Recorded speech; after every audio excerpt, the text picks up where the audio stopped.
Vamos então continuar com as Musas em Ação e vamos iniciar agora o painel 2, Mulheres, Viagens que Sejam Delas. Eu queria agradecer a vossa presença, a presença desta mesa, com estas pessoas que vão agora fazer as suas comunicações, dar os parabéns à organização por mais este seminário e começava já por apresentar a doutora Sónia Serrão, que vai ser a conferencista convidada já de seguida, e fazer uma breve apresentação. Ela vai fazer uma comunicação sobre a história da freira Alferes, escrita por ela mesma, O Singular Enigma de Catalina de Herausto. A doutora Sónia Serrão é investigadora na área da literatura de viagem, que resultou o livro Mulheres Viajantes, publicado na Tinta da China. É mestranda em Estudos Literários, Culturais e Interartes, fez crítica literária no Jornal de Letras e participou em diversas publicações de poesia. Em 2010 foi co-comissária da exposição Autorretratos do Mundo, no Museu Berardo, e em 2015 da exposição No Fim de Todos os Caminhos, na FLUP, sobre a escritora, jornalista e viajante Anne-Marie Schwarzenbach. Co-organizou o colóquio internacional Anne-Marie Schwarzenbach, uma viajante pela palavra e pela imagem, no Instituto Franco-Português.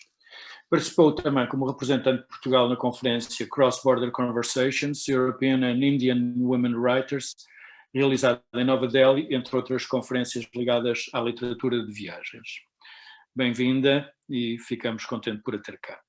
A palavra é sua. Obrigado. Obrigada pela apresentação e muito obrigada pelo convite à comissão organizadora. É sempre um prazer estar neste tipo de eventos em que, de facto, o que se procura é dar visibilidade a tantas mulheres e obras que estão relativamente esquecidas e ficam ali pelos meandros da história. De facto, tem sido uma das minhas principais preocupações, justamente no âmbito da literatura de viagens, que é a área em que tenho dedicado mais investigação, é dar luz a estas mulheres e a obra delas, que normalmente se encontra sempre muito em segundo plano. E hoje vou falar da Catalina de Herausto, que de facto de musa é capaz de não ter muito, porque foi uma mulher assim muito violenta, um bocadinho sanguinária até, mas que esteve muito em ação. Eu tenho aqui um texto que vou ler, porque assim acaba por ser um bocadinho mais, não perco nenhum detalhe, mas também tinha aqui uma apresentação para tornar isto um bocadinho mais ameno. Ora bem, eu não sei se conseguem ver a apresentação. Estão a conseguir, certo? Ok, muito bem. Portanto, nós temos aqui a nossa heroína de hoje, que é esta senhora. A obra atribuída a Catalina de Herausto é um texto autobiográfico que relata a vida daquela que ficou conhecida como a freira Alferes, tendo passado os primeiros anos da sua vida num convento e mais tarde, travestida de homem, alcançou o posto militar de Alferes ao fazer parte da luta contra os índios no Peru e no Chile, no primeiro quartel do século XVII. A narrativa da freira Alferes oferece múltiplos caminhos de investigação e reflexão, começando pelo enigma da sua autoria, a verificação dos factos de um ponto de vista histórico, os géneros em que a obra se inscreve, a recepção da mesma no seu tempo, a análise de Catalina do ponto de vista da sua identidade, a narrativa das suas aventuras na América ou a inserção da obra no Barroco, para citar os que mais estudos têm suscitado. A minha abordagem passará por aflorar alguns destes aspectos, partindo do princípio que a maior parte das pessoas, de facto, desconhece esta personagem, detendo-me naquele que desde sempre me causou mais perplexidade, e não só a mim, mas a vários estudiosos, o porquê desta figura que, transgredindo todas as normas sociais e de género, não só não é castigada pela sua conduta, como se torna uma celebridade no seu tempo e é enaltecida e reconhecida pelo poder real e eclesiástico. A história de Catalina começa em San Sebastián, em 1585, segundo o relato autobiográfico História da Freira Alferes, escrita por ela mesma, ou em 1592, segundo consta da sua certidão de nascimento. Pertencente a uma abastada família da fidalguia basca. Os 4 irmãos enverdaram pela carreira militar, cabendo a Catalina seguir aos 4 anos de idade o mesmo destino das 3 irmãs, quando é ingressada no convento de freiras dominicanas de San Sebastián el Antiguo, onde fica até aos 15 anos. A jovem Catalina não imprime nas suas práticas religiosas a devoção que o ministério exigiria, o que é algo comum para a época, como sabemos, e cedo dá provas da sua natureza revoltosa ao incompatibilizar-se com uma freira, o que a leva a fugir do convento no ano do noviciado. Portanto, uma noite escapa do convento onde vivera 11 anos da sua vida e, cito a própria Catalina, saía para a rua que nunca tinha visto, sem saber para onde andar nem para onde ir. Fim de citação. A fuga é fruto de um ímpeto, o que não a impede, porém, de ter a serenidade suficiente de se munir de linhas e tesouras que a ajudarão a transformar as suas roupas de abundante tecido num traje masculino, calções, polainas e casaco. Deambulará os 3 anos seguintes por Espanha, a servindo diferentes senhores, iniciando uma vida aventurosa e assumindo plenamente a sua nova identidade masculina, adotando o nome de Francisco de Loyola, entre muitos outros que ela depois adota até ao final da sua vida. Até que embarca rumo à América em 1603. E aqui neste mapa conseguimos ver o itinerário das viagens, enfim, das deslocações que ela teve, sobretudo, na zona do Chile e do Peru. Dedicando-se ao serviço de mercadores e comerciantes, com os quais permanece alguns meses ou até anos, até que alguma encrenca ou desacato em que se envolve a impele a mudar de lugar. O texto relata as suas aventuras no jogo, as inúmeras brigas e duelos em que participa, em alguns casos acabando com a morte do seu opositor. Por diversas vezes é presa, mas sempre consegue escapar ou obter o perdão no último instante, muitas vezes graças até à própria rede de compatriotas bascos que lhe amparam os golpes. Refugia-se frequentemente nas igrejas para escapar à justiça civil. O seu comportamento é totalmente viril, seduzindo e atraindo mulheres, sem nunca levar os relacionamentos até ao casamento, como por diversas vezes lhe é sugerido pelas donzelas ou familiares destas. As suas intermináveis peripécias levam-na a sentar praça como soldado numa companhia destinada no Chile. Numa batalha com os índios, Catalina, ou melhor Francisco, destaca-se por, com risco para a sua vida, conseguir recuperar a bandeira que tinha sido arrebatada pelos inimigos. E agora cito: eu, com um grande golpe numa perna, matei o cacique que a levava, tirei-lhe e apertei com o meu cavalo, atropelando, matando e ferindo uma infinidade. Fim de citação. É promovida a alferes pela façanha. Inúmeras outras aventuras seguem, até que é presa mais uma vez, e é acolhida pelo bispo de Huamanga, que lhe dá guarida, e que começa o ponto de viragem na vida de Catalina, quando confessa que é uma mulher. E este é o texto, esta é a confissão que ela faz ao bispo. Senhor, tudo o que contei a vossa senhoria ilustríssima não é assim.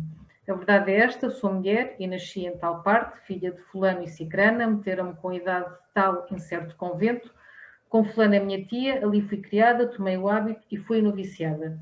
Estando para professar nessa mesma ocasião, me vim embora. Fui a tal sítio, despindo, vesti-me, cortei o cabelo, fui para aqui, para acolá, embarquei, desembarquei, trafiquei, matei, feri, corrompi, andei de casa em casa até vir parar aqui e aos pés de sua senhoria ilustríssima. Como vemos, é um resumo fabuloso da vida desta mulher. O bispo considera isto, e cito o próprio bispo, o caso mais notável dentro do género que já tinha ouvido na vida, e para certificar da veracidade da assombrosa história, pede a umas experientes matronas que verifiquem a sua condição de mulher, as quais, sem margem de dúvida, asseveram da sua feminilidade, tendo-a achada, e cito, virgem intacta como no dia em que nasci. Fim de citação. A partir daí o seu caso torna-se conhecido, transformando-a numa celebridade. Regressa à Espanha em 1624, onde será recebida pelo rei Filipe IV, que lhe concede uma renda de 800 escudos por favor real em recompensa dos seus serviços à coroa. Também terá audiência em Roma, em 1626, com o Papa Urbano VIII, que lhe concede licença para continuar a vestir como um homem. Regressará à América, onde, segundo consta, terá morrido no México em 1650. Como foi a recepção da figura no seu tempo? O relato que nos ocupa nunca chegou a ser publicado em vida de Catalina. A fama de que gozou, a partir do início do século XVII, deveu-se essencialmente ao conjunto de relações e pedidos que se têm vindo a descobrir nos arquivos, em que se relatam, para efeitos de obtenção de favores das autoridades, as aventuras vividas por Erauso, destacando-se a sua valentia e luta na conquista dos territórios americanos por onde passou. O estudo de Gabriel Andrés vem dar conta dos documentos encontrados em arquivos e bibliotecas que relatam a vida e feitos de Catalina, congregando o autor à volta de dois núcleos temporais. O primeiro em 1625, que coincide com o regresso de Erauso à Espanha, e o auge da sua celebridade, e um posterior em 1653, que retoma, já depois da sua morte, que retoma o interesse na figura e relata a última etapa da sua vida no regresso à América e a posterior morte. Refira-se como exemplo até de quão conhecida era ela, que ela é referida na história General del Reino de Chile, do Diego Rosales, que alude a Catalina como, e cito, uma freira disfarçada com a farda de soldado, com atos viris e arrojo de soldado, que ninguém julgou ser uma mulher ou poderia presumir que era uma freira. A prova da sua fama é de tal ordem que serviu de base a uma obra de teatro, La Monjalfera, da autoria de Juan Pérez de Montalbán, publicada em 1626, e que, apesar do título, contém poucos elementos que coincidam com a biografia de Erauso, exceto o facto de o protagonista ser uma mulher que assume uma identidade masculina com o nome de Uthman. E aqui temos o mesmo livro, mas já em formato de banda desenhada. Relembremos que era comum a existência de obras de teatro em que aparecia a mulher varonil, ou em que esta vestia roupas masculinas para prosseguir algum fim específico. Um dos máximos expoentes do teatro do século de ouro espanhol, Lope de Vega, faz recurso frequente à personagem da mulher varonil, até porque, como o próprio afirma no seu ensaio Arte Nuevo de hacer comedia neste tempo, as damas não negligenciem o seu nome e se mudam de roupa é para que sejam perdoadas, pois o disfarce masculino tende a agradar muito. É, pois, com fins de efeito teatral, no qual o público é cúmplice do engano, que este travestismo é levado a cabo e que termina sempre pelo regresso da mulher ao seu papel social de mulher. A dificuldade em determinar a autoria da obra prende-se com a inexistência de um manuscrito original que possa, sem margem para dúvidas, dar fé de que foi a própria Catalina que o escreveu. O relato, tal como conhecemos na atualidade, não foi publicado em vida da autora nem no século XVII, vendo a luz apenas no início do século XIX, em 1829, quando Joaquim Maria de Ferrer, político basco exilado em Paris, o publica. Esteban, na introdução que faz à história da Monjalfera, uma edição espanhola, afirma que é um facto que Erauso entregou em 1625 ao editor Bernardino de Guzmán, em Madrid, o manuscrito original, mas a partir daí perde-se-lhe o rastro. Depois há imensas vicissitudes pelas quais passa o escrito, mas apesar disso e das eventuais alterações que poderão existir em relação ao original, não restam muitas dúvidas que se trata de um texto escrito no século XVII, tanto pelo estilo como pela abundância de pormenores historiográficos que nele se relatam, relativamente a personagens históricas, lugares e acontecimentos, e cuja exatidão tem sido objeto de diversos estudos. Também não existirão muitas dúvidas quanto à existência da própria Catalina de Erauso e da vericidade dos traços mais importantes da sua biografia, não obstante a óbvia exageração nas aventuras relatadas pela protagonista que nem sempre corresponderão à verdade. A edição de Ferrer junta em apêndice uma série de documentos, como a certidão de nascimento de Erauso ou os registros dos livros do convento de São Sebastião el Antigo, que testemunham a sua existência. A profusão de relações e testemunhos da época também apontam nesse sentido. Outras provas da sua existência incluem um retrato da Freira Alferes, que foi o primeiro que estava nesta apresentação, vestida de homem, pintado por Juan van der Hamen, em 1626, e também temos o testemunho do viajante Pietro della Valle, que a conhece em Roma e que a descreve em carta datada de 1626 a um amigo. Alta e de aparência forte e masculina, não tem mais peito que uma criança. Disse-me que tinha emprego, não sei que remédio para fazê-lo desaparecer. Tenho a impressão que foi um emplastro fornecido por um italiano. O efeito foi doloroso, mas muito ao seu gosto. Não tem uma cara feia, mas está muito envelhecida pelos anos. Carrega a espada tão bravamente como a sua vida, e a cabeça um pouco baixa e enfiada nos ombros que são demasiado altos. Em suma, tem mais o aspecto bizarro de um soldado que o de um galante cortesão. Unicamente a sua mão poderia fazer duvidar do seu sexo, porque é cheia e carnosa, embora robusta e forte, e o gesto algumas vezes tem um não sei quê de feminino. Em que género literário se pode este texto inscrever? E esta é a edição portuguesa, a capa da edição portuguesa que lhe estou a mostrar. O meu primeiro contacto com esta figura deu-se no âmbito de uma pesquisa sobre mulheres viajantes, o que me fez escrever a obra no âmbito da literatura de viagens. Com efeito, não se pode negar que a vida de Araújo consistiu num contínuo deambular por diversas terras, nunca permanecendo tempo suficiente em nenhuma que lhe permitisse criar raízes. Tal facto deve-se, naturalmente, à necessidade de andar em permanente fuga pela possibilidade que possa ser revelado o seu verdadeiro género sexual. Poder-se-á dizer que a sua identidade se forma em movimento, e desde que foge do convento, como mulher, as terras que percorre por Espanha e as vastas distâncias que explora na América permitem-lhe consolidar uma identidade masculina. No contexto das Américas, a mobilidade é a maneira fundamental de dominar o território, e esse domínio pertence, em primeiro lugar, ao homem que se aventura na conquista das novas terras. Assim, se podemos enquadrar a narrativa no âmbito do relato de viagem, o certo é que as suas características poderão também ser escritas naquilo que são os géneros dominantes na época, a começar pelos romances picarescos. Entre os que destacamos como um dos mais representativos e precursores do género, estas edições que eu vos mostro aqui, que é a Vida de Lafcadio de Tormes, que é de um autor anónimo, de 1554, e o Guzmán de Alfarache, de Mateo Alemán. Araújo partilha com alguns destes anti-heróis pícaros certas características, como o relato em primeira pessoa, a liberdade e a autonomia, a vontade de concretizar as suas aspirações, o desvio da norma estabelecida, mas na sua constante propensão para o desacato e a briga, ou a sua ausência de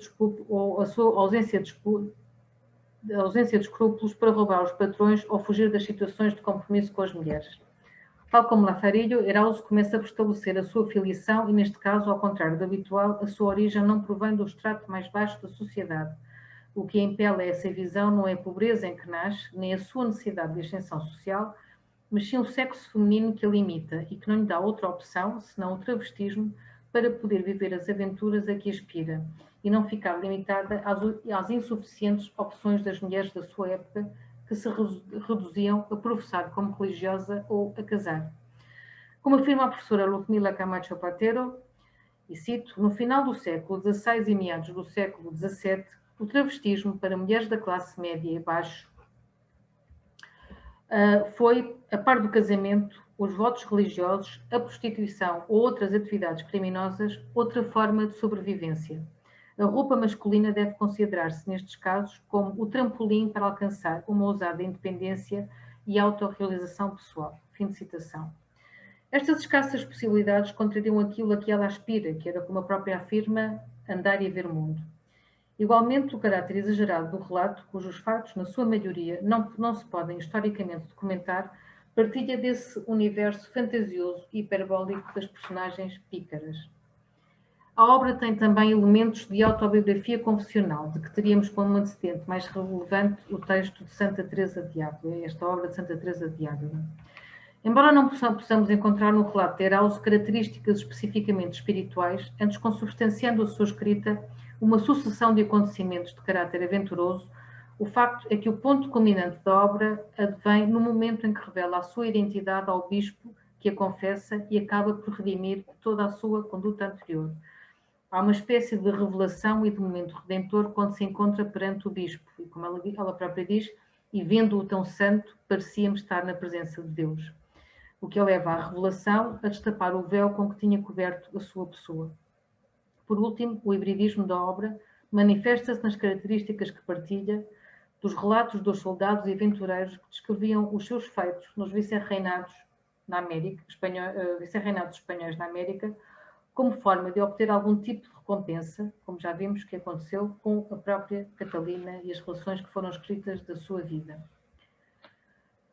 Como sabemos, a mulher desse tempo não lhe é reconhecida autoritas, isto é, a condição de autor para escrever. Não lhe era conferida autoridade e muito menos para relatar a sua história, exceto em alguns casos das mulheres que professam a vida religiosa, às quais essa autoridade é conferida pela sua condição de esposas de Cristo. Aliás, este quadro que aparece aqui de Santa Teresa de Ávila é disso muito sintomático, porque, como vocês veem, Ela parece que olha para o ente divino, não é? Que é quem vai ditar a obra, ela digamos que é só meramente um instrumento, não é propriamente a autora da obra que escreve. Os decretos emanados do Concílio de Trento, no âmbito da Contra-Reforma, endureceram as atitudes para com as mulheres e até a vida nos conventos sofreu alterações radicais. A Espanha barroca era uma sociedade misógina e o contexto da Contra-Reforma caracterizou-se por atitudes intolerantes em relação aos desvios de género, por um aumento do controle das mulheres e por um processo de encerramento feminino simbolizado pela clausura. Terá sido provavelmente essa uma das primeiras razões que levou Catalina de Herauso a assumir uma identidade masculina, uma vez que, como mulher, carece de autoridade para falar dela própria e só pode tornar-se sujeito de uma autobiografia se transformar num homem. É certo que a personagem tem sido objeto de muitos estudos no século XXI, desde o ponto de vista do género sexual, no âmbito dos estudos feministas, queer e transgênero. Mas considerar essas categorias plasmadas numa personagem do século XVII pode resultar anacrónico.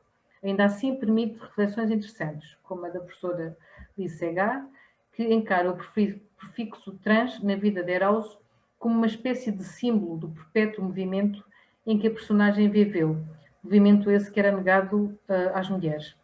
Para Lise Segar será uma personagem, agora cito-a, totalmente trans. As suas viagens são transatlânticas e transamericanas, as suas identidades, assim como a sua obra, são transgenéricas e transitórias, mediante o travestismo torna-se um transeúnte transgênero. Ela, e agora fim de citação, ela/eu viverá nesta fronteira interseccional do masculino e feminino, das armas e da religião, da Europa e do Novo Mundo. Mesmo a sua aparente natureza lésbica, por diversas vezes refere a sua atração por mulheres, pode ser contextualizada no assumir de um papel identitário social masculino. Mas a pergunta persiste, porque não foi o seu comportamento punido. São conhecidos casos em que mulheres que se vestiram de homem foram perseguidas, como Helena de Vésperas, Helena ou Heleno, cujo processo de fé foi iniciado pela Inquisição de Toledo em 1587. A própria Bíblia faz referência a isso, e cito, a mulher não usará roupa de homem, nem o homem veste peculiar à mulher, porque qualquer que faz tais coisas é abominável ao Senhor teu Deus. Fim de citação da Bíblia. Ainda assim, existiu uma certa tradição na Igreja de santas que vestiram um hábito masculino na procura da perfeição, como Santa Margarida de Antioquia, Santa Teodora de Apolónia ou Teodora de Alexandria, entre outras. Há autores que referem também o exemplo de Santa Tecla, discípula de São Paulo, que se vestiu de homem para, de alguma forma, encarnar a figura de Cristo, que o próprio São Paulo preconiza, quando afirma na Epístola aos Gálatas: não há diferença entre judeus e não-judeus, entre escravos e pessoas livres, entre homem e mulher. Agora constituem um todo em união com Cristo Jesus. Não creio que esta fundamentação teológica possa justificar a atuação de Herauso, até porque ela não envergou o traje masculino para lhe dar uma vida devota ao serviço de Cristo. Antes, pelo contrário, as suas aventuras, sobretudo nos primeiros capítulos, são, como vimos, de natureza picaresca e amoral, e não constituem um exemplo a seguir do ponto de vista geográfico. Tese sugerida por Prensky, por exemplo, que chega a compará-la a Santa Teresa de Ávila. Creio que a sua conduta deverá ser, em primeiro lugar, enquadrada na sociedade barroca espanhola do século XVII, que, com todas as singularidades que fomos enumerando, sentia uma particular atração pelo bizarro e o estranho, como exemplificam algumas das figuras de bufões ou anões que fazem parte da pintura de Velázquez. A conquista da América também potencia o exótico e o mitológico, o que evoca figuras como as guerreiras amazonas e os seus feitos extraordinários. Herauso seria assim uma espécie de híbrido entre homem e mulher, religiosa e soldado. Consubstancia o espírito aventureiro que se colocou ao serviço da coroa para conquistar os novos territórios americanos, propagar a fé cristã e submeter o infiel. E nesse sentido a sua conduta foi, para aquele tempo, exemplar, encarnando o ideal masculino. Ela contribuiu com a sua ida para a América, para a expansão do Império Espanhol e também para o seu sustento, pois afirma-se nas duas atividades fundamentais para a coroa. Por um lado, o comércio, no serviço que presta aos diferentes patrões, que prezam a sua habilidade para os negócios, e por outro, pelo seu envolvimento na vida militar, contribuindo para a conquista de territórios e evangelização. E consegue esse feito sem perder a sua condição de virgem, que era o estatuto mais digno e honroso que uma mulher podia ter naquele tempo. Ela nunca chegou a consumar nenhuma espécie de casamento ou ato sexual que a tornasse impura aos olhos da Igreja. Isto é, não chega a haver uma contradição entre o seu género feminino de origem e a sua conduta sexual. É uma espécie de eunuco, um ser assexuado, não representando uma ameaça às convenções estabelecidas, já que a virgindade era uma das qualidades mais apreciadas nas mulheres. A personagem de Catalina de Herauso continua a ser, apesar de todos os estudos e da nova documentação que se vai encontrando sobre ela e a obra que lhe é atribuída, uma espécie de indecifrável enigma que ainda hoje, tal como no seu tempo, nos continua a causar perplexidade e interrogações. Nunca saberemos exatamente quem foi e o que pensou esta Fraga Alferes, que até ao final da sua vida, sendo mulher, continuou a vestir-se como um homem. Foi, sobretudo desde o século XX, objeto de inúmeras recriações, tanto literárias como cinematográficas, de que vemos aqui um exemplo, e adaptações teatrais, para além de objeto de tributos. Vemos aqui, por exemplo, 2 bustos, um em México, outro em São Sebastião. E continua a ser, no século XXI, tema de análises, estudos e reflexões que questionam os conceitos sobre os quais pensamos as mulheres na história. Embora comece a sentir-se alguma mudança, a verdade é que a história tem sido narrada essencialmente por homens e sobre homens, pelo que exemplos como de Catalina de Herauso podem prestar um grande contributo para pensar o passado e a história desde um prisma diferente e, parafraseando Shakespeare, demonstrar-nos que há mais coisas no céu e na terra do que as sonhadas pela nossa filosofia. E Herauso, a escapar-nos há séculos a todas as definições, poderá ser certamente uma delas. Muito obrigada. Muito obrigado. É certamente fascinante este relato e ficamos todos curiosos por saber mais sobre esta personagem. Passávamos então agora imediatamente à comunicação da Vera Diogo e da Karina Coelho, Viagens Interiores e Corporizadas, um estudo sobre as implicações de género nas representações e nos usos da bicicleta. Faço uma pequena apresentação. A Vera Diogo é socióloga, educadora, ambientalista, feminista e utilizadora de bicicleta. É formada na Universidade do Minho e desde em 2006 e concluiu em 2010 o mestrado em Riscos, Cidades e Ordenamento do Território na Faculdade de Letras da Universidade do Porto, onde se doutorou em Sociologia em 2017. Iniciou o seu percurso profissional em organizações da economia social, primeiramente em Portugal e posteriormente na Turquia, e é docente na Escola Superior de Educação desde 2009. Nas áreas da sociologia das organizações, da gestão, etc. Tem participado em investigação em temáticas diversificadas, maioritariamente com enfoque organizacional. A Karina Coelho também é atualmente professora adjunta convidada na IESE e é também investigadora colaboradora no Instituto de Inovação e Educação, INEP, da IESE também, sendo membro da equipa do projeto Bipedal, o potencial educativo da velomobilidade, perspectivas de utilizadores de bicicleta, educadores e estudantes. É doutorada em Ciências da Educação pela Faculdade de Ciências da Educação da Universidade do Porto e mestrada em Formação de Profissionais da Formação pelo Consórcio Mundisfor, coordenado pela Universidade de Granada. E é licenciada em Ciências da Educação também pela Faculdade de Psicologia da Educação da Universidade do Porto. E então passamos rapidamente em grandes pedaladas para vos ouvir. Muito obrigado. Vamos pedalar. Para começar, muito boa tarde a todos e a todas, e quero-vos colocar uma questão. Qual é o género da pessoa que vê nesta figura?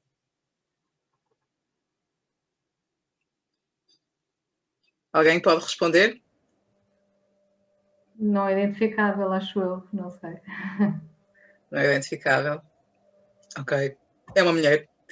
É uma mulher e está numa tall bike, que é uma bicicleta de 2 andares. É como se fosse uma bicicleta de 2 andares. Tem a altura, tem 2 quadros de bicicleta, portanto, tem esse dobro da altura, por isso é que ela está a esta altura dos edifícios. Como dá mais ou menos para perceber. Então, a nossa apresentação tem a ver com a bicicleta e os usos de bicicleta por mulheres. E aqui estão os nossos contactos, que podem dispor. Então, o nosso foco aqui é o modo como a bicicleta nos permite ter uma sensação de aventura. Na cicloviagem, que é o auge, não é, dessa sensação de aventura, há toda uma mítica associada à cicloviagem, temos toda a experiência. Não é? A cicloviagem implica uma deslocação de mais do que um dia em bicicleta. Mas todas as nossas deslocações em bicicleta, pequenas deslocações, em passeios, ou deslocações entre casa e trabalho, deslocações para a escola, em todas essas deslocações a bicicleta traz-nos esta combinação entre a sensação de liberdade e o esforço e a disciplina. Portanto, tem essa capacidade de nos fazer vivenciar a aventura no dia a dia. O que nós vamos apresentar parte de um estudo que teve este objetivo de compreender se os usos da bicicleta estão ou não inseridos em estilos de vida anticapitalistas, ecológicos e anti-mecanização, ou também em tendências de consumo capitalistas. Foi esse o principal objetivo do estudo, que se desenrolou com estas personagens, 11 participantes de um ou dois destes coletivos, a Ciclooficina do Porto e a Massa Crítica do Porto, ou Bicicletada. Estes coletivos são a expressão local de movimentos internacionais, nomeadamente a Massa Crítica, que iniciou em São Francisco em 1992, que é uma volta pela cidade, normalmente uma vez por mês. Aqui no Porto é à sexta-feira, às 16h30 na Praça dos Leões, e, portanto, essa volta pretende chamar a atenção para a presença, dar visibilidade aos utilizadores de bicicleta. Tem aqui a caracterização dos nossos participantes, portanto não vale muito a pena estar a repetir esta informação, só quis destacar a situação laboral por conta própria. E então o que nós percebemos com isto foi a existência de dois perfis, nomeadamente 3 participantes homens que usam a bicicleta sobretudo para lazer e desporto e pequenas deslocações, comprar pão, essas coisas. E um outro perfil que usam a bicicleta como principal meio de transporte. Motivações do primeiro grupo têm a ver com a questão da atividade física e do lazer. Tem também dão uma grande valorização aos mecanismos da bicicleta, aos acessórios, às roupas específicas para usar a bicicleta. E, portanto, sugere aqui estas partilhas que não há uma oposição ao sistema capitalista, que se enquadram mais numa trend, não é? numa tendência capitalista. Um outro grupo, aqui as motivações são mais alargadas, são destacadas a importância da cidade, da relação com a cidade, preocupações ecológicas também são destacadas, entre outros aspectos. E este é o grupo que apresenta lógicas anticapitalistas por manifestar estilos de vida antimecanizados e em vários dos discursos ser expressa claramente a vontade de escapar ao sistema ou até de alterar em alguma medida nos seus contextos locais as práticas económicas. E é neste grupo, justamente, que há uma maior consciencialização acerca das implicações de género. É também neste grupo que estão as 4 mulheres, como seria de esperar. Portanto, vamos aqui expor alguns testemunhos que nos permitem perceber este caráter interior, reflexivo, mas também corporizado, a relação entre o corpo e a mente na experiência destas mulheres que circulam em bicicleta na cidade do Porto. Este aqui é sobre uma cicloviagem que foi feita por uma das entrevistadas, que não é portuguesa, é uma das poucas que não é portuguesa, e veio para o Porto, acabou por ficar no Porto na sequência desta cicloviagem, que ela viajou por vários países da Europa e acabou por ficar aqui. E o que ela conta da sua experiência é que as pessoas tinham interesse em olhar para ela, as pessoas tinham curiosidade, particularmente por ser mulher e por ser estrangeira, e isso foi algo que a marcou, teve muitas interações positivas também com as pessoas nessa viagem. Para além disso, ela explica que o facto de ser mulher pode nem sempre ser notado em algumas situações, nas suas deslocações cotidianas, é a parte que ela expressa aqui no início, devido à roupa que utiliza. Fala também aqui da experiência com a tall bike, a tal bicicleta que vimos no início. Esta bicicleta era usada na massa crítica para chamar mais a atenção e, portanto, a experiência dela é ainda mais exacerbada aqui em termos da reação das pessoas, as pessoas se interessarem e, portanto, pensarem quem é ela que vai ali naquela bicicleta enorme, o que é aquilo. Era esta a experiência. Voltando à roupa, outras duas entrevistadas também têm aqui, manifestam aqui algumas reflexões sobre a roupa. É interessante que uma delas tem restrições, embora considere que é fantástico uma mulher poder sair à noite de bicicleta, coloca aqui algumas restrições, não é? Considera que com tacão é mais difícil, escolhe a saia, chega a dizer que tem consciência, não é, da cultura em que está inserida, portanto restringe-se um pouco relativamente ao modo como mostra o corpo, o tipo de roupa que utiliza. É ponderado, tendo em conta estas situações. Chega a dizer que está mais confiante se estiver menos exposta, acabando por associar isto aqui também à proteção física, mas todos estes aspectos culturais são bastante salientados aqui também. O outro, então, testemunho totalmente oposto é o desta entrevistada que... peço desculpa.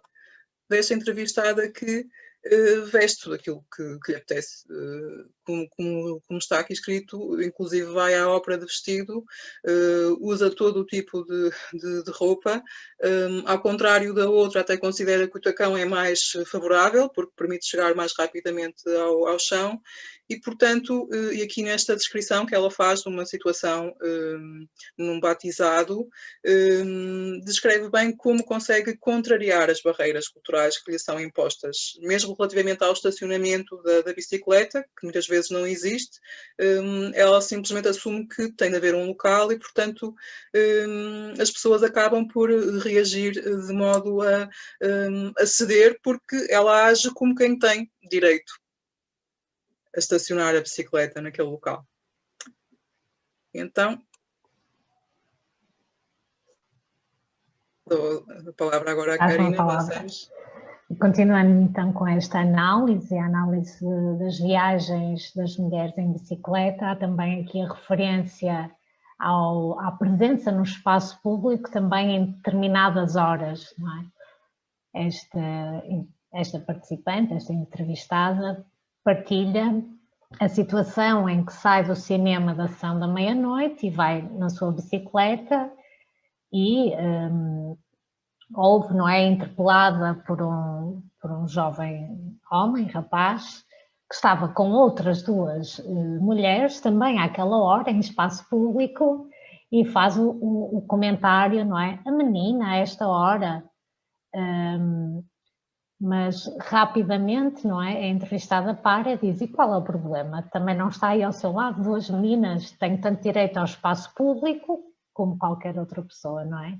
Então este espanto também com esta questão ainda ligada ao espaço público, à presença da mulher no espaço público, também associada aqui a algumas restrições das horas, mas pronto, também rapidamente percebe que do outro lado, não é, esta paragem, esta intervenção faz com que o outro lado perceba realmente, peço desculpa, às vezes não é preciso também pararmos e assumirmos e reagirmos para as pessoas pensarem e refletirem sobre estas ideias feitas, não é, sobre o espaço, lugar e a hora de mulheres e homens.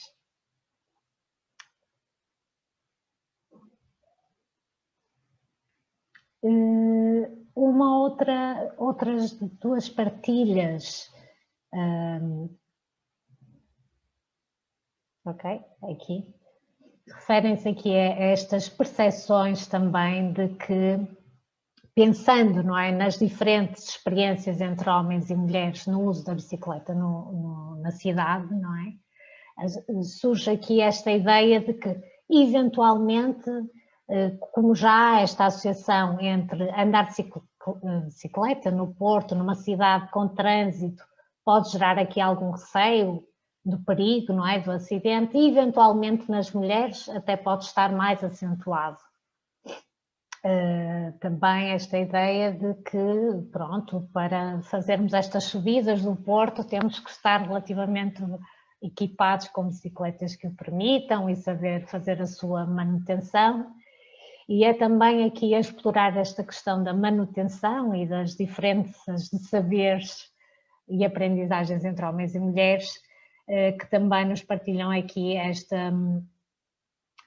estas ideias, não é? Estas reflexões que fazem, de que se associa que a mulher terá mais dificuldade em saber ou em fazer a manutenção, ou porque não teve essa oportunidade, ou porque tem medo de estragar a bicicleta, não sabe usar as ferramentas, mas há depois aqui também uma provocação por parte do entrevistador que pergunta, mas e os homens foram ensinados a usar as ferramentas, a fazer a manutenção das bicicletas? Será que também não as estragam? Ou será uma questão mais de confiança, precisamente por ser um mundo mais associado aos saberes dos homens, ou dos saberes masculinos, não é? Porque a força também e a martelo também se pode estragar algumas bicicletas. Por isso, essa questão, se realmente é uma questão de medo físico ou se é essa uma percepção que também está enraizada em determinadas representações que temos dos saberes e das aprendizagens de homens e mulheres.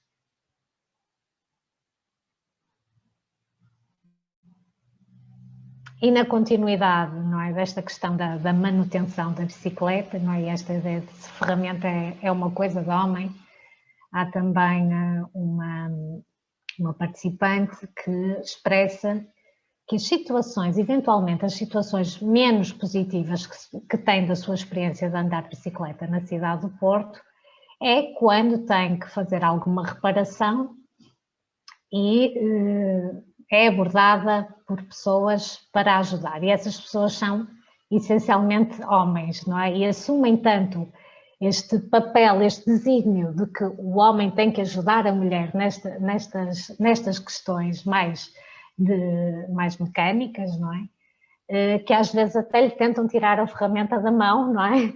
Para cumprir esse desígnio.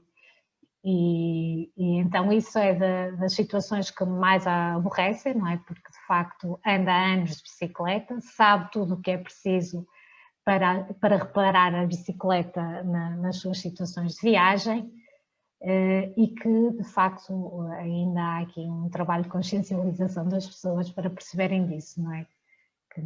Que as mulheres e os usuários de bicicleta, não é? Em geral, têm esses conhecimentos para poderem fazer as suas viagens. Finalizando aqui com algumas considerações finais e com algumas questões para reflexão, de facto nestes testemunhos ainda se destacam estereótipos de género que condicionam em maior ou menor grau a experiência das viagens das mulheres, como a Vera afirmou, não é? Uma das entrevistadas não parece minimamente condicionada, a outra já faz decisões bastante mais ponderadas, nomeadamente no uso da roupa, e que se relacionam principalmente com as questões do corpo, novamente esta questão do vestuário, o que visto, o que exponho ou não, e também com a questão da força que também está associada aqui a esta dimensão mais do corpo. E por outro lado, ao saber estar, mas aqui numa visão mais tradicional e conservadora dos papéis, das diferenças de papéis entre homens e mulheres, e o saber fazer, não é? Esta ideia também que há saberes que são mais específicos ou que fazem parte do percurso de aprendizagem de homens e de mulheres como sendo diferenciados. Por outro lado, parece-nos relevante também destacar que quem usa a bicicleta como meio de transporte está mais consciencializado para as implicações de género nesta experiência de uso da bicicleta em contexto urbano. E uma das questões que deixamos, não é, para refletir é se esta maior consciencialização advém, é um efeito, não é, da experiência, não é, como circulam todos os dias como meio de transporte, podem ter essa experiência própria ou de outros, não é, com quem circulam, ou se está, não é, se está associado ao facto de, como a bicicleta se insere numa opção articulada, associada a outros a determinados estilos de vida, não é? Que optam e na qual a bicicleta também se enquadra, se esta maior consciencialização tem a ver com um uso também mais politizado da bicicleta. E depois a análise também destes testemunhos, não é? Perguntamos se andar de bicicleta continua a ser uma expressão de emancipação, voltando à era vitoriana, não é, em que se constroem as primeiras bicicletas e que passam a ser usadas pela mulher, e a mulher passa a ter uma possibilidade de fazer deslocações sozinha durante quilómetros pela cidade, e formam-se os primeiros grupos de ciclistas mulheres, não é? Em que aí, de facto, o uso da bicicleta é uma forte expressão desta emancipação. Deixamos também esta questão para reflexão, se ainda nos dias de hoje, em pleno século XXI, andar de bicicleta pelas mulheres continua a ser uma expressão de emancipação.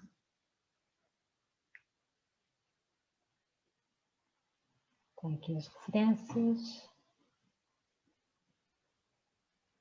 Muito obrigado. Obrigada pela vossa atenção.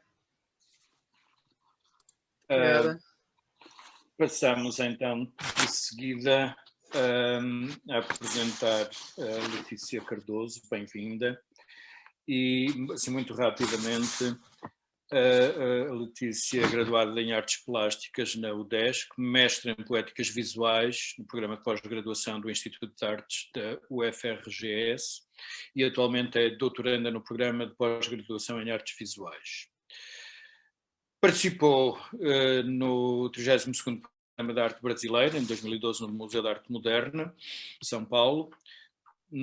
Teve a Bolsa Ibéria Camargo de Intercâmbio para Artistas, parceria com o Blanton Museum of Arts da Universidade do Texas, em 2009. E tem uma atividade artística com uma série de exposições e prémios, e foi presidente da AAMV, que eu não consigo descortinar, depois ela nos explicará, desde 2015 e 2017. E a sua comunicação tem como título Rodar o Deserto, Mulheres, Viagens que Sejam Suas. A palavra é sua, Letícia. Obrigado. Obrigada. Então, queria agradecer a todos e eu vou começar falando um pouco um texto que eu fui pensando, né, a partir desse título, Rodar o Deserto, que é homônimo a uma obra que eu fiz em 2017 e 2018, né. Eu pensei o início do texto em formato meio carta, né. Então, estimada amiga, para uma amiga, acredito que ao longo dos últimos 10 anos, desde a minha experiência de cruzar o deserto do Texas sozinha em 2009 e 2010, a sensação de rodar o deserto se atualiza a cada desconforto com uma experiência de perda amorosa. Como definir a sensação de rodar o deserto? Tentarei no movimento de escrita rastrear duas sensações em que a vertigem da perda me deixou sem lugar de fala. Não por me sentir silenciada, mas por não ter linguagem adequada para elaborar uma experiência. Descobri que essa falta de linguagem é uma posição de fala incorporada ao trabalho, com deslocamentos, desfocamentos na imagem, ruídos do filme, entre outras coisas, deslocamento de suportes, perda de direção, olhar para o chão, até a construção de um horizonte com espaço expositivo. Sendo assim, há algo no território da linguagem que tenta investigar, que se afasta da lógica do discurso, e por isso escrevo em forma de carta. Roland Barthes, em O Prazer do Texto, vai dizer que o texto de fruição é aquele que se opõe em estado de perda, aquele que desconforta, talvez até um certo enfado, faz vacilar as bases históricas, culturais, psicológicas do leitor, a consistência de seus gostos, de seus valores, de suas lembranças, faz entrar em crise sua relação com a linguagem. Dessa forma, escrever seria rodar uma espécie de deserto, o deserto da linguagem.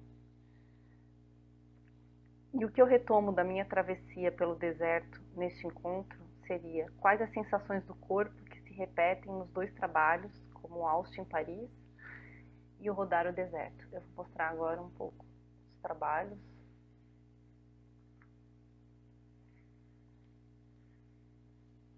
Tá dando para ver?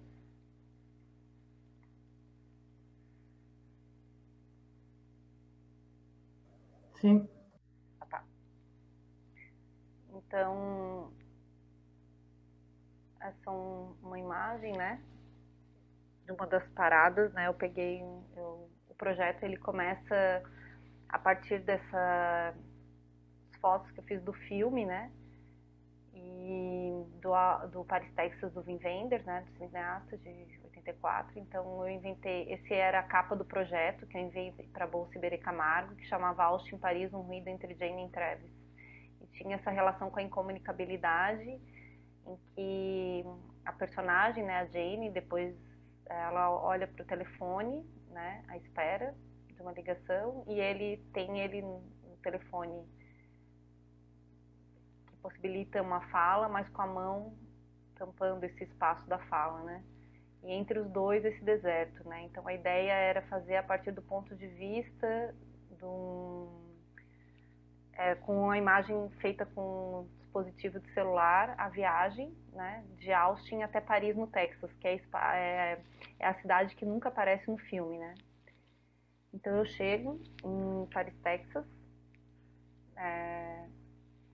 e nesse deslocamento eu acho que duas sensações que eu consigo agora definir como rodar o deserto, né, para mim. Rodar o deserto seria parar e aceitar a dúvida e o silêncio, sem tentar controlar o próximo movimento. Observar em estado de vertigem, parar e esperar a poeira cair para ver a paisagem. Uma das coisas que aconteceu quando eu tirei essa foto aqui é que os ônibus no Texas tem uma coisa muito interessante, que tem poucas mulheres dentro do ônibus, né? Geralmente são trabalhadores, assim, porque muita gente anda de carro, né? E ele vai parando, e o motorista às vezes para fumar um cigarro, e eu tinha uma rota, né, que o pessoal do Blanton Museum me ajudou a construir, e eu ia estar em Marfra num determinado horário. E nessa coisa do motorista parar e conversa com um, conversa com outro, eu perdi o próximo ônibus. Aí eu fiquei um tempão nessa cidade que se chamava Fort Stocking, e eu saí tirando fotos, né, que foram bem importantes essas fotos para a narrativa do filme, e não era algo que estava premeditado no meu roteiro, né. Outra coisa seria rodar o deserto como caminhar e permitir que as lembranças do passado e desejo do futuro se interpenetrem em narrativas que diluem e se constroem entre um passo e outro da caminhada, abrindo um horizonte transitório, né. Aqui tem essa cena, né, do filme. Essa é um estilo do vídeo que eu fiz. O vídeo está aqui nesse link do Vimeo, né? E nesse momento é quando eles se reconhecem. Então o vidro se torna um espelho. Não sei quem já assistiu o filme, mas ela tá numa cabine de Peep Show, né? O Travis, eles se separam, ele fica perdido no deserto, inclusive perde a própria memória também, né? Fica meio desolado. E quando eles se encontram, ela fala isso, né? Now I don't know what to say. It's easier when I just imagine you. E eu acho que essa relação, né, entre o não saber, né, o que falar, né, então esse silêncio que vem de um outro lugar, não o silêncio do silenciado, né. E eu vou trazer a Sueli Roni, que ela escreve sobre a travessia do trapezista entre um mundo que já não é e um mundo que está por vir. E parece que essa imagem define a minha viagem pelo deserto do Texas em 2009. A terra era árida, despovoada, o silêncio externo era longo como o horizonte. Ao caminhar pelo deserto, eu permitia que as lembranças do passado ou os desejos de futuro se mostrassem e desmontassem em narrativas no meu presente. Rodar o deserto tinha um duplo sentido: experimentar a paisagem do filme, assim como elaborar uma perda de uma identidade como mulher. Antes de viajar, decidimos nos separar em 2009. Os planos de caminhada acompanhada não faziam mais sentido naquele momento, após 8 anos de convívio. Casas separadas, e junto com a configuração de uma nova rotina, montaram a mesa do café da manhã com uma xícara, além de um imenso espaço de liberdade no tempo e no corpo para desbravar novos horizontes. Nesse momento, escrevi o projeto de residência para Bolsa Iberê Camargo. E tem uma questão que eu acho bem interessante numa fala da Cristiana Tejo, que foi uma crítica que levou o trabalho para o panorama da arte, uma crítica de arte. Ela vai falar, Cristiana Tejo, ela vai falar que nessa residência de Austin a Paris estava sendo desenvolvida uma quase narrativa alicerçada em imagens captadas pelo celular, no seu deslocamento de ônibus entre a capital texana e Paris, no Texas. E que a Cristiana ela aponta uma curiosidade, que quando o filme do Wim Wenders ele foi realizado, além de essa capital nunca aparecer, né, a capital não, a cidade de Paris, Texas, né, ela diz que o filme ele cria um terceiro espaço, que é de ilusões, de aridez, de projeções e desencontros que se intermeiam ali. Uma espécie de silêncio também, eu acho. Que é um lugar inominável, né? Que não... E ela vai falar, né, que o filme era um roteiro da minha viagem, né? Que a linguagem que eu consegui... E eu vejo isso hoje... que ela vai falar que era um modo de percorrer o caminho a partir do filme, né? E o filme, para mim, era um roteiro de viagem, uma linguagem que eu conseguia encontrar naquele momento de perda para projetar uma fala que eu não conseguia dar forma, então se apropriar da fala do outro, né?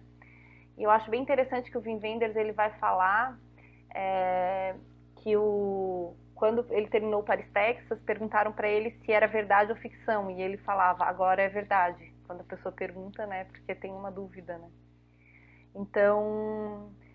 Tem uma outra questão que o Michel Onfray vai falar em Teoria da Viagem, que a viagem começa sempre numa biblioteca, numa livraria, e ela tem um lugar ali, né? Então, dentro do nomandismo, pode uma viagem começar no sedentarismo das prateleiras das salas de leitura, ou dos romances, e eu acho que para mim faz muito sentido nessa minha travessia pelo deserto, né? A Rebecca Solnit, ela vai falar que no livro Os Homens Explicam Tudo para Mim, que a capacidade de contar a própria história em palavras ou em imagens já é uma vitória, já é uma revolta. Segundo a autora, a linguagem é poder. Se não tem palavras para nomear um fenômeno, uma emoção, uma situação, não poderá falar a respeito, que significa que não poderá reunir com outras pessoas e tratar do problema, ou muito menos mudar a situação. Então, ao mesmo tempo, eu não estou falando com isso que eu não acho importante esse poder de fala, mas nesse momento rodar o deserto para mim é atravessar esse silêncio, né? E encontrar uma outra forma de se posicionar, né? Antes de falar. Inclusive a Rebeca vai falar também, né, do silêncio, né? Que é algo que nos deixa como mulheres bem treinadas em duvidar de nós mesmas, em limitar nossas possibilidades, assim como treina os homens a ter uma total atitude de autoconfiança, né?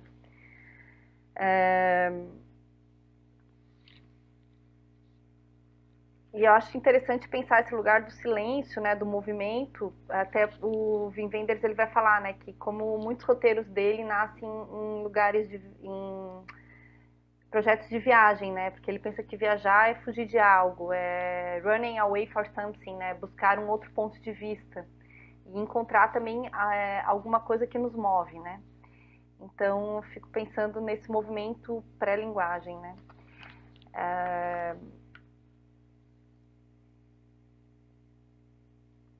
Nesse movimento, né, de rodar o deserto, né? Então, que é uma sensação, que vai desdobrar nesse trabalho, que eu vou fazer depois em 2017, 2018. Tem uma fala da Sueli Ronick que eu acho bem interessante, psicanalista e pesquisadora, né? Que do ponto de vista da micropolítica não se trata de ocupar um lugar de fala, mas de falar deste um outro lugar a ser criado. Por si só já se desmancha nas relações de poder e de um lugar que cada um ocupa nelas, né? Na macropolítica podemos falar de lugar de fala, mas na micropolítica, Sueli Ronick vai falar de como eu me desloco deste personagem que compõe essa cena de relação de poder, né? Pensando um pouco essa questão que a Simone de Beauvoir vai fazer, né? Da mulher, né? Como sendo esse outro, né? Essa objetificação, né? Mas como não isso... Ela vai falar, a Sueli Ronick, né? Como eu performo um outro personagem que arrasta consigo a cena inteira. E essa dinâmica de poder entre dois personagens. Então, em vez de reivindicar um lugar de fala, porque está silenciado, como na esfera da macropolítica, desculpa, a Sueli Ronick vai falar desse lugar a ser criado, né? Então, quando eu vou pensar essa publicação do Rodar o Deserto, é um outro momento da minha vida, né? Que eu acho que eu também estava passando por uma separação e nascimento do meu filho, e eu perdi um HD externo com as imagens, e eu já tinha feito a edição do vídeo, né? E eu senti ali que era uma sensação de estar rodando o deserto, mas eu não podia me deslocar, né? Já era mãe, e com bebê e tal, e eu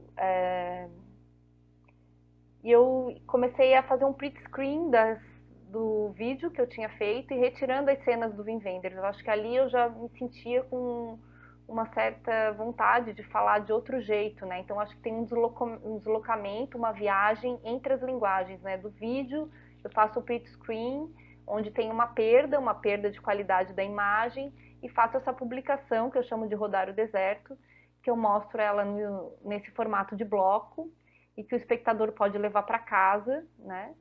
E enrolar, e ali tem esse desenho, né? Com o próprio espaço expositivo, né? Isso aqui foi um prêmio que eu ganhei do edital Elizabeth Anderle, um prêmio do estado de Santa Catarina, né? E eu transformo, né, dentro do espaço expositivo que foi na Galeria Ed Balod, na Universidade do Estado do Extremo Sul Catarinense, UNESCO, que eu fiz esse desenho do deserto, né? Fazendo com retirando as folhas do bloco e formando esse horizonte, né? Como em forma de lambe. Então, ele fica assim, é um horizonte enrugado e efêmero, né? Porque a cada desmontagem ele se perde. Então, tem sempre essa possibilidade de perda, né? E ele tem esse desfocado, esse movimento que faz com que o espectador, né? Ele viaje, ele circule pelo espaço expositivo. Incorpora, né, essa deformação do espaço ali, deformação não, esses canos ali e tal. E tem sempre nessas imagens, como eu filmei a partir do ponto de vista de um ônibus, né, então sempre tem um resquício da janela ali, né, como aqui, né, tem essa cena aqui, uma coisa com reflexo, que é uma coisa que acontece naquela cena da cabine, né, do Wim Wenders.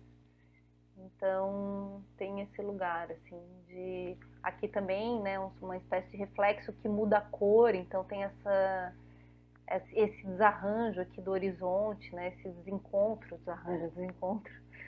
Aqui tem eu acho bonita essa imagem, né, desse percorrer, né, o trabalho, né, o espaço. Algumas cenas são de paradas, né, e geralmente são vazias, não tem pessoas, né. Então, acho que essa imagem também deles percorrendo, né? Geralmente são de lugares, paradas para abastecer, né? Ou lugares que eu encontrei, tipo esse que tinha Everything Must Go e aqui só Everything Must. Então essa coisa também aqui a publicação, né? Essa colagem. E também tinha essa mesinha com essa é a publicação, né? Aqui tá para ter uma pouco noção do tamanho, né, dela. É uma publicação que ela tem 42 imagens no formato bloco, 14 centímetros por 60 centímetros. Então, com o apoio do do edital, eu consegui fazer um número, né, para distribuir. Ainda tem alguns, se alguém se interessar. E tem esses 2 postais, né, que é essa cena, que é a cena desse lugar quando eu fui para Paris e descobri que tinha essa torre com um chapéu mexicano. E esse aqui é um dos mapas que eu encontrei numa rodoviária, né, You Are Here. Então tem sempre essa questão do deslocamento, a localização e essa estratégia, né, de circulação, né, tanto do trabalho agora, né, quando o espectador pode levar para casa, né, aqui tava, a pilha era bem grande, ela foi diminuindo, né, então foi se deslocando, né, pelo espaço aqui, a sala, né, o final era essa vontade de construir mesmo um deserto. Um horizonte, desculpe.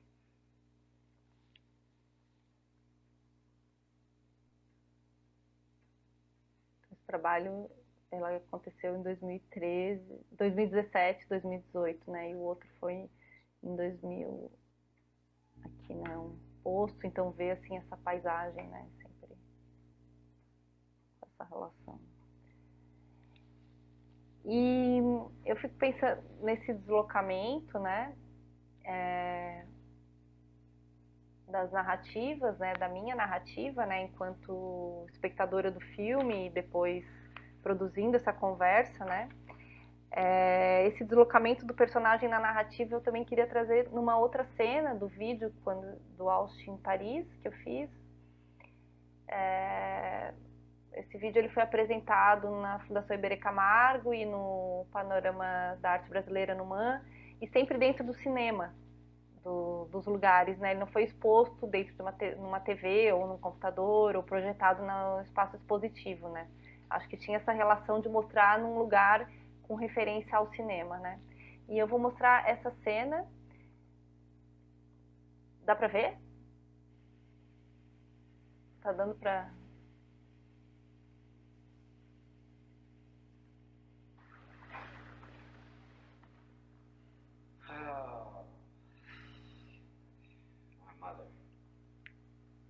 Que aqui tá o filho e o pai, né? E ele no meio numa situação de divã, contando pro filho a história do nome Paris, que a mãe era de Paris. E eu não... She never wanted to be a fancy woman. She never even pretended to be a fancy woman. And what was she? She was just plain. She was very good. See, my daddy had, he had this idea. He had this idea in his head that was kind of a sickness. What idea? He had this idea about her. And he looked at her, but he didn't see her. Então ele vai falar, né, dessa ideia, né, que o pai tem. Acho que tem um deslocamento do personagem também de lugar de fala, porque ele vai, primeiro ele prende ela, né, a Jane num espaço e tal, e depois ali ele já está desolado e pela desolação ele vai, tem essa posição ali dele meio num divã, né, falando com o filho e repensando a própria história, né. E eu não consegui chegar, a primeira minha viagem de ônibus pelo deserto, eu não consegui chegar em Paris, porque eu cheguei em Dallas, que era o lugar mais próximo, e não tinha ônibus até Paris, né? E depois eu fiz uma fala lá na universidade, né, do Texas, e ele, no final, esse não era um casal, eram 2 amigos, um brasileiro e uma mexicana, eles se ofereceram a me levar de carro, né? Então eu tinha esse outro trabalho, que era um vestido de 3 pontas, uma outra narrativa, que eu falei, então vamos, mas vamos com o vestido. E a gente chegou lá e foi tomar um café da manhã nesse lugar, que era um domingo de manhã, e a gente vai com o vestido e entra.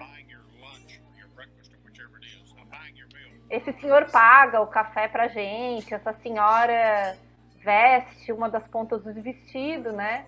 Então tem todo esse movimento, né, dentro do deserto e nessa situação de criar novas memórias com o lugar e se relacionar também, né? E eles vão conversar com essa... Não sei como é que tá meu tempo aqui, mas... eu acho interessante pensar...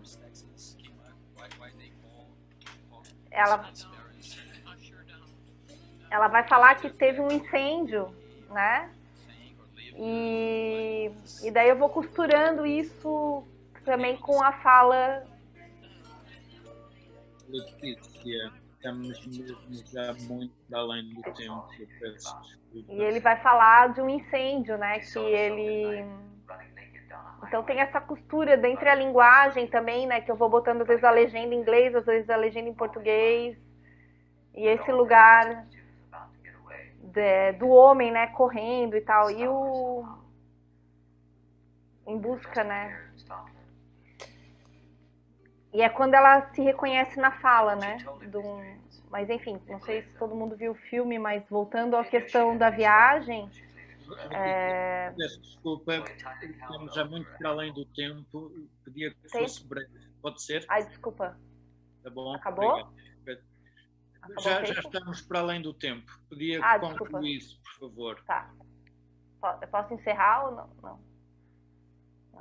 Tá. Não, pode concluir. Ah, tá. Não, essa questão do lugar de fala mesmo, né? Eu ia falar um pouco daí como que o Barthes vai falar no discurso, né, da ausência sustentado pela mulher, da espera, e aqui tem uma inversão, e Ulysses e Penélope, mas enfim, é mais ou menos isso, mas essa sensação de rodar o deserto até conseguir ter se estruturar uma fala para formar um horizonte, enfim, acho que é mais ou menos isso. Desculpa pela atravessar o tempo. Né?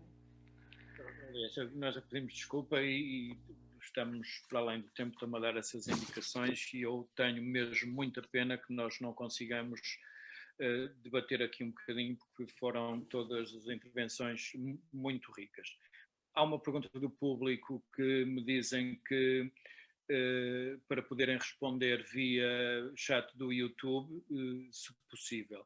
Eu usava uma síntese muito grande, porque fiquei também muito curioso com tudo isto, é que a primeira da intervenção da Sónia Serrano faz muito referência a uma questão que tem a ver com tornar visível, dar visibilidade, não é? E, no entanto, aquele transvestir, não é?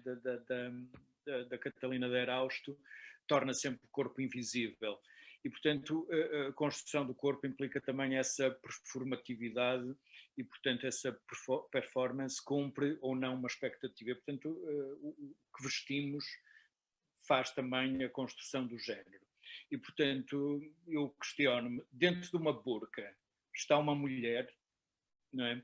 E, portanto, há também aqui a questão do normativo, do questionar o normativo, a roupa e o corpo. E, portanto, entramos na situação trans. E nesta situação trans, passamos do transatlético para o transcitadino. É engraçado como há este fio condutor para a questão da bicicleta, não é? E o cuidado que se tem no tipo de roupa que se veste. E, portanto,